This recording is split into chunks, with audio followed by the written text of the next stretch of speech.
السلام عليكم ورحمة الله وبركاته. عاملين ايه؟ وحشني جدا. اول حاجة كده ان شاء الله روتين قوي جدا كله نشاط وطاقة ايجابية، بجد كان روتين قوي جدا، عملنا فيه حاجات كتير قوي قوي قوي زي ما انتم شايفين. بس بتمنى منكم من فضلكم اول ما تدخلوا كده تحطوا لي اللايك عشان الفيديو يتعرض على اكتر من يعني لما بتعملوا لايك الفيديو بيتعرض على ناس تانية يتفرجوا عليه، فطبعا ده يساعدني جدا. ولو تكتبوا لي كومنت او تشتركوا في القناه لو كنتم لسه ما اشتركتوش، ولو تتفرجوا بس على الاعلانات او شويه من الفيديو اكيد ده هيساعدني كتير جدا جدا جدا. زي ما قلت لكم الروتين بتاعي كان قوي قوي، عندي شويه دهون كده. ده تكمله الفيديو اللي كان كنا بنعمل فيه الوصفه اللي ورا البوتاجاز، الدهون اللي ورا البوتاجاز. فكملت بقى بالوصفه بتاعتي. شايفين انا مجرد ما رشيت اصلا الدهون نزلت ازاي، مجرد بس ما رشيت الوصفه بتاعتي. الوصفه دي جميله قوي وموفره ومش بتحتاج يعني مش هتكلفك كتير خالص، وفي نفس الوقت نتيجتها هايله. من يعني وانا واقفه تحت بالمقاشه زي ما انتم شايفين، وقعدت ادعك الدهون طلعت ما كملتش حاجه، ووفرت عليا ان انا مثلا بدل ما اقعد مثلا ساعتين 3 اعمل في حيطان المطبخ غير كميه المجهود الفظيع، لا وانا واقفه في ما فيش والله ما كملش معايا نص ساعه كنت مخلصه حيطان المطبخ كلها، حتى الشباك الالمونتين. وانت كمان لو انت عندك مثلا الضرفه اللي جنب البوتاجاز لو فيها شويه دهون ولا حاجه هتطلعها لك جدا جدا جدا بمنتهى السهوله. يعني انا هوريكي حتى الشباك ده هيرجع جديد تماما. نضف فعلا جدا جدا من الوصفه اللي انا بقول لكم عليها دي. بفكركم تاني باللايك علشان لو كنتم لسه ما حطيتوهوش ولا حاجه، لان ده زي ما قلت لكم بينفعني جدا يعني. وكومنتات برضو لو كتبتوا لي كومنتات، ولو عايزين ان احنا نكمل في موضوع الروتينات ده يا ريت تقولوا لي. انا بس كده دلوقتي انا دعكتهم وانا واقفه تحت، وبشيل الدهون برضو بحته كده وانا واقفه من تحت. انا كده لا طلعت ولا احتجت سلم ولا احتجت ان انا ادعك بقى بسلكه او سكه خشنه. وزي ما انتم شايفين اللي معانا عامل ازاي. ده كمان الاضاءه مش باينه، مش عارفه اظبط لكم الاضاءه عشان ابين لكم جمال الوصفه وجمال السيراميك لما نضف. الحته اللي جنب الشباك دي كرتونه مسدود بيها. شايفين يا جماعه الوصفه عامله ايه في الدهون؟ شايفه انا كده مش معايا سلكه دي بالحته بالحته الحته بس اللي بمسح بيها الدهون والكلام ده. شايفين الشباك راجع نضيف تاني، رجع جديد تماما زي ما انتم شايفين اهو. دي كرتونه محطوطه كده من ساعه انا ما جيت، انا مش عارفه الصراحه اشيلها واركب جديده، خايفه اشيلها ما اعرفش اركب حاجه جديده فسايبيها. لكن اللي هي عليها شويه دهون طبعا الكرتونه مش هينفع اغسلها ولا ينفع اعمل فيها اي حاجه. المطبيه بتاعتي رشيت فيها شويه من الوصفه بتاعتي دي، وهغسل بقى هسيبها 10 دقايق كده وهغسل معايا البوتاجاز بتاعي. زي ما قلت لكم الوصفه دي حلاوتها ان هي شالت الدهون بمنتهى السهوله من عند الشباك بتاع الشباك بتاع المطبخ بتاعي، رجعته جديد والله بجد. يعني انا ليه عماله اكد على الوصفه؟ انا والله العظيم مش بسوق للوصفه، يعني انا مش هاخد حاجه من تسويق الوصفه، لكن بجد هي حلوه هتسهل عليكي الدنيا. زي ما قلنا قبل كده لو حد تعبان، حد عنده مناسبه وهو صحته على قده ومحتاج مثلا ان حاجه تنجزه علشان خاطر يعني الدهون تراكمت عليه، لا الوصفه دي هتدعي لي مجرد ما هتعمليها. ده جنب البوتاجاز كده ببقى حاطه فيه الباسكت بتاع الزباله عزكم الله، فيعني بيتلحوز كده فبيحتاج ان هو يتغسل يعني.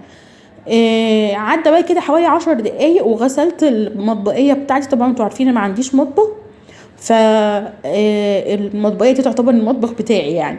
فغسلتها ورجعتها جديده تاني، والله ما خدتش مني وقت خالص. زي ما قلت لكم حلاوه الوصفه دي ان هي بتسهل الدنيا فتخليكي ما تاخديش وقت، فبالتالي عمرك ما هتكسلي انك تعملي الدهون بتاعتك وتشيليها لان ما خدتش منك وقت وما خدتش منك كمان مجهود.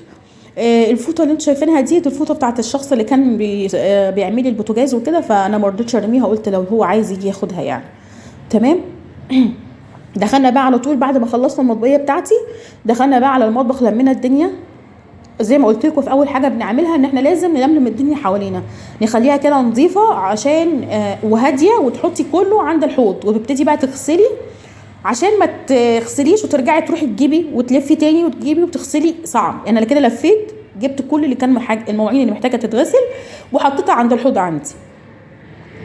وزي ما قلت لكم انا بحس ان الدعاء اللي هو اللهم اني ابرأ اليك من حولي وقوتي لا حولك ولا قوتك اللهم لا حول ولا قوه الا بك، الصراحه سحر. انا ده بشجعكم بقوه ان انتوا تقولوا الدعاء ده فعلا بيسهل الدنيا. وانا ما حسيتش ان انا طبعا تعبت، بس مش ابدا، مش لو ما كنتش قلته انا كنت حاسه ان انا هرقد فيها 3 ايام، بحيث ان المطبخ كله كان زي ما قلت لكم كان فوق بعضه، وكل حاجه كانت محتاجه تتغسل. وكمان الفيديو القديم اللي هو بتاع خلطه الدهون اللي جنب البوتاجاز دي كان في نفس اليوم، فكان روتين شديد عليا قوي وقوي جدا، وتعبت فيه فعلا. بس بتمنى منكم ان انتوا تحطوا لي لايك بس، وتكتبوا لي كومنت حلو كده، وتخليكم معايا في الفيديو للاخر. اكيد ده زي ما قلت لكم هيساعدني وينفعني جدا. احنا كده خلاص خلصنا الحته بتاعه المطبخ بتاعه الرخامه. هندخل بقى على المواعين بتاعتنا. المواعين دي طبعا كان عندي، انا كنت مفضيه المطبقيه، فمش كل المطبقيه محتاجه تتغسل، مش كل الاطباق محتاجه ان هي تتغسل او كده، فشطفتهم بس كده ورجعتهم مكانهم تاني. في بقى شويه حاجات محتاجه تتغسل، هنبتدي على طول بالمعالق بالكوبايات بتاعتنا ان شاء الله. انا بقى عندي حاجه كده بس عايزه اقولها لكم. يعني انا بصراحه انا جربت موضوع ان انا يعني اقرا سوره البقره كده في اليوم، بصراحه تنفعكم جدا. فانا حبيت ان حاجه انا استفدت منها، حبيت ان انتوا كمان تستفيدوا منها، لو حتى تقرايها على مدار اليوم. يعني انا مثلا صليت الفجر فقريت جزء حته، يعني كام صفحه، صليت الظهر فقريت كام صفحه. يعني ممكن تقسميها على مدار اليوم لحد ما تبقى سهله عليكي خالص، وتكملي بيها بقى كده، تخلصيها مره واحده، تاخد منك ساعه الا ربع ساعه بالكتير قوي هتكوني مخلصوها. سحر يا جماعة، والله العظيم سحر. لو المشاكل في البيت عندك البيت هيهدى، لو أولادك تعبينك الدنيا هتبقى أهدى كتير جدا جدا. هتحسي كده إنها بتعمل لك حاجات، يعني انت مش عارفه ايه البركه اللي في الحياه دي، ايه صلاح الاولاد، ايه مثلا الزوج الدنيا تلاقي مشاكل او كده تحسي ان الدنيا هديت. لا بجد سحر يا جماعه، دي حاجه فعلا انا جربتها وقلت ان انا لازم اقول لكم عليها، لازم تجربوها، لازم. واللي دخل معايا بقى يعني اللي جرب كده وعامل اللي انا قلت له عليه ده، يا ريت يبقى يكتب لي في الكومنتات تاثيرها عليه وعملت ايه معاه، واذا كان قدر يكملها او ما يكملهاش. بس ما تسيبوهاش يا جماعه، ما تسيبوهاش ابدا، بجد حلوه جدا جدا جدا. هي صعبه، يعني طويله، بس هي عشان مش اي حد هياخد فضلها، انتوا فاهمين؟ يعني هي حاجه صعبه شويه بالنسبه للناس انها مثلا تقعد تقرا البقره كلها على بعض. هنقسمها على مدار اليوم هتبقى بالنسبه لنا سهله لحد ما ربنا يكرمنا ونعرف نقراها كلها مره واحده. بجد زي ما قلت لكم هي حاجه مش لاي حد، ده هي حاجه لناس مجتهده، فبالتالي هيبقى ليكي وضع مختلف جدا عند ربنا. اولا هي حسنات بلا حصر، مفيش يعني كلام. تاني حاجه بقى ان هي بتحسي كأنها بتديكي بركه في الحياه، بركه في الرزق، بركه في اي حاجه، خاصه في الظروف اللي احنا فيها دلوقتي محتاجين الصراحه البركه من ربنا. واكيد هتلاقيكي مثلا صلاح الاولاد، هدوء زي ما قلت لك في البيت، كل ده حاجه مهمه جدا على فكره. ان انت تقرايها حاجه وان انت تشغليها في البيت حاجه تانية، يعني دي حاجه ودي بيبقى لها تاثير والتانية ليها تاثير. اكيد تاثير ان انت تقرايها اكيد تاثيرها اعظم، لانك عملتي مجهود وان انت قريتيها في حسنات بلا حصر يعني. تاني حاجه برضو عايزه اكلمكم فيها زي ما قلت لكم، استحضار النيه واحنا بنشتغل شغل البيت. انا بشتغل شغل البيت بتاعي كده كده هشتغله، بس انا لازم يبقى عندي النيه. لازم اي عمل كويس او خير لازم استحضار النيه، لازم اقول يا رب انا بعملها لوجه الله، التعب اللي انا فيه ده كله لوجهك يا رب، انت كافئني عليه. اكيد زي ما قلت لك هتلاقي في بركه في صحتك، هتلاقي بركه في بيتك، هتلاقي، لان انا عامله ايه، انا عامله استحضار نيه، يعني نيتي في اني انا بعمل الحاجات دي لله، اكيد هتعود عليكي بنفع عظيم وعلى صحتك وعلى حياتك. الله اعلم بقى ربنا هيردها لك في ايه، يعني هيردها لك بأنهي شكل من الاشكال يعني. فاهمه قصدي؟ بس فهو دي حاجات صراحه الواحد بيعملها وقال ان هو يقولها لكم علشان انتوا كمان تستفيدوا منها. احنا كده كده هنروق، كده كده هنشوف شغل بيتنا، كده كده هنعمل الاكل بتاعنا، كل ده غير ان انت مثلا بتعملي الاكل بتاعك. لو قريتي مثلا او ذكرتي الله او كده اكيد برضو هيبقى كميه بركه في الاكل مش طبيعيه يعني. لاني زي ما قلت لك استحضار النيه اهم حاجه، وذكر ربنا اكيد بيملا البيت طمانينه وسكينه، وانت كمان هيملاك طمانينه وسكينه. اكيد كل ده هيفرق معاكي وهيفرق في بيتك وهيفرق في حياتك وهيفرق في تعاملك مع زوجك. بصي هو ربنا كده هيحط لك البركه في المكان اللي هو عايزه شايفه الصح ليكي يعني. احنا كده تقريبا خلصنا المواعين بتاعتنا. طبعا انا كده خلصت ايه، انا كده خلصت الحيطان بتاعه المطبخ، وخلصت المواعين زي ما انتم شايفين، وخلصنا الرخامه. كده بقينا نعمل الاكل وننزل بقى على الارض اخر حاجه نعملها. وشايفين المطبخ بتاعي البتاع ده بيلمع ازاي. الحوض الصراحه، الحوض لما انا جيت هنا سكنت في الشقه كان صعب جدا، بس ايدك فيه واحده واحده بتظبط الدنيا. وكمان المطبخه بتاعتي بقت نظيفه زي القشطه، فتحسي بصي ان المطبخ ابتدى يتنفس كده. طبعا انا كنت عامله الشاورما اول حاجه مجهزاها وعاملاها.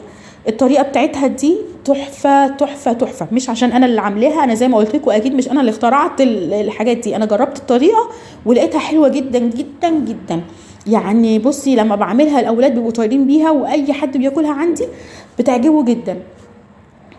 وبيطلب مني الطريقه على طول.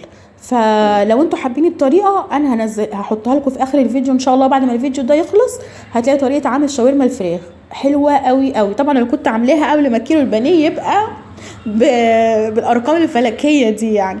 وعلى فكره لو عملتيها بوراك برضو تبقى احسن، لان البانيه بقى غالي جدا جدا. يعني انا عن المنطقه اللي انا فيها كيلو البانيه ب 170 جنيه، فصعب يعني انا مش هفكر اجيبه تاني. الوراك يعني ب 75 الدنيا اهدى شويه، فانا ممكن على فكره تتعمل الشاورما بالوراك وبرده بتبقى تحفه، وهتبقى اطرى كمان، يعني هتبقى طريه اكتر من البانيه. فلو عايزه تعملي شاورما ممكن تعمليها بالوراك عادي خالص، تجيبيها وتقليها وتقطعيها. كيلو الوراك ب 75 يعني الدنيا احسن شويه من البانيه. البانيه ده خلاص بقى للناس المقتدره، ما بقاش لينا خالص الصراحه. فانا بقى كان عندي نص كيلو مكمراه كده قبل ما البانيه يغلى يعني، فطلعته. قلت بقى ايه ده، انا عندي كنز كده لازم بقى اطلعه، ايه افرح بيه العيال. لمعت بس الغساله كده من بره، ومن جوه طبعا انا كنت لسه غاسله وكده. فانا الروتين ده بقول كان يوم سحله يعني، بس انجزت فيه حاجات كتير وطلعت من المطبخ وهو نظيف زي القشطه. وانا عماله ادعك كده. فبعديها بدعك برش ميه كده علشان امشي الصابون وكده. وانا بقى متشجعه ومتحمسه بقى جامد كده، رحت ماسكه ميه، رحت دلقاها، راحت جايه في قلب الطحينه اللي انا كنت عاملاها. بس يعني تداركنا الموقف وتداركنا الموضوع. فما تخليش الحماس ياخدك قوي قوي وانت شغاله. انا بعمل الطحينه بتاعه اسمها الفته بتاعه الشاورما، لان انا عملت شاورما وعملت فته شاورما. عملنا وليمه حلوه كده من نص كيلو البانيه الصراحه، يعني نص كيلو الشاورما بتاعي. يعني عملت جنبهم شويه الرز، وعملت جنبها السلطه اللي هي الزبادي مع الطحينه. فهي دي بقى اللي الحماس كلني وانا شغاله بقى كده وعندي بقى طاقه. فروحت ماسكه الميه عماله ادلق ميه، بس هي كانت ميه بس، الحمد لله كانت ميه بس، ما كانتش ميه بكلور او ميه بحاجه. ورحت حاطه الميه، راحت جايه في قلب الطحينه وهي على الرخامه. يعني الحمد لله رب العالمين، الحمد لله تداركت الموقف والموضوع اتحل. انا بقى كده نزلت سخنت الطاسه بتاعتي، ولو عندك طاسه تيفال كده يبقى افضل يعني. بس انا كنت مدخلها الفرن، فكنت محتاجه حاجه تخش الفرن، والطاسات اللي عندي كلها بايد، فما كانتش تنفع خالص انها تدخل الفرن بتاعي وكده. طريقه الشاورما دي والله العظيم هتدعي لي لو جربتيها. انا طبعا كده خلاص استوت. احط بقى البصل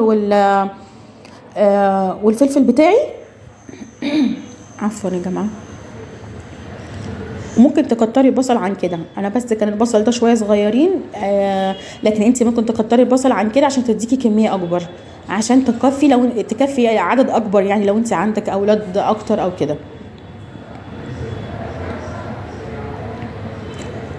تقريبا احنا عيدنا المقاطع تاني، انا مش عارفه ايه المشكله في موضوع اعاده المقاطع دي، كل شويه اعيد المقطع تاني. معلش استحملوني يا جماعه. عملنا بقى كده الرز بتاعنا، وكان مقطعه العيش الشاورما، قطعته وحطيته في الفرن، حطيت عليه شويه زيت، ودخلت بقى جنبه الشاورما كده تاخد لون زي ما انتم شايفين. حطيت مايونيز على كاتشب، ومسكت الساندوتش بتاعي. انا الصراحه ما كنتش هقدر ان انا اعمل عيش الشاورما كمان في اليوم ده، كان هيبقى صعب عليا جدا. فمسكت العيش الشامي فتحته نصين، وحطيت مايونيز على كاتشب وشويه شاورما، ورحت عاملاهم كده وحطيتهم في الطاسه برده. خدوا التحميره كده بتاعه عيش الشاورما. على فكره بيدي طعم هايل يعني، برده حلو يعني. مسكت بقى العيش بتاعي بعد ما اتحمص كده تحميصه خفيفه، نشفته بس، وبعد كده رحت عامله الرز وحاطه على الوش زي ما انتم شايفين، واخده تحميره كده زي تحميره انا فتحت بس البتاع عليها يعني. والسلام.